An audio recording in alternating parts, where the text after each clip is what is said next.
have serious doubts about the existence of an afterlife, but it gives me comfort to hold out hope that there might be a spiritual plane beyond our human existence.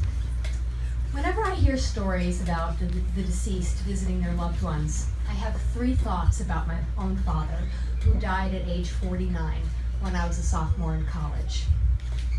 My first thought, sheer joy that I would get to see him again.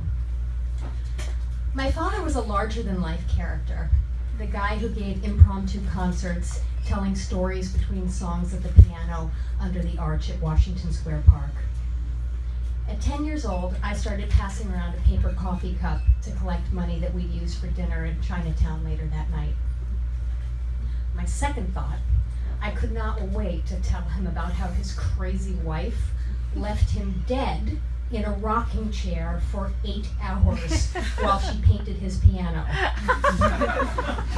He told her she could paint the piano when he died, but I guess he should have been more clear.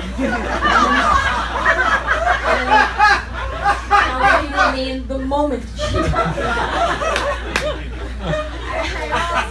I knew we'd have a laugh about how his tombstone had a typo on it, the wrong date of his death, no less. My father's life was a portrait in imperfection, so he would have actually been disappointed if his death was devoid of any mishaps. Then my third thought, if there are visitation privileges, why hasn't my father come to see me? Sometimes I wonder if he's disappointed with me for emotionally checking out while he was sick, though that's exactly what he asked of me. He said he was bored of the nonstop talk about cancer and treatment options. It's all anybody wanted to talk to him about.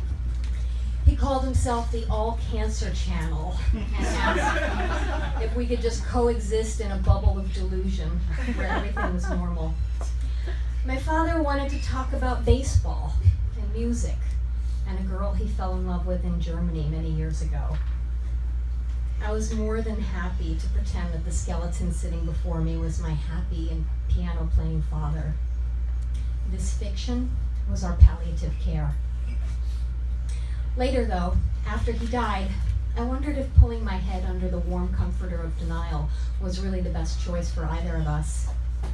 I couldn't help wonder if he left this world disappointed by my emotional absence, for going to the beach instead of feeding him ice chips after chemo. When I have these thoughts, my more pragmatic side makes a convincing case that if the spirit evolves, it can fully understand human limitations. There was never a moment in my life when I doubted my father's unconditional love, so why would he change his position in a state of elevated consciousness? If anything, he'd understand things in a far deeper way than I ever could.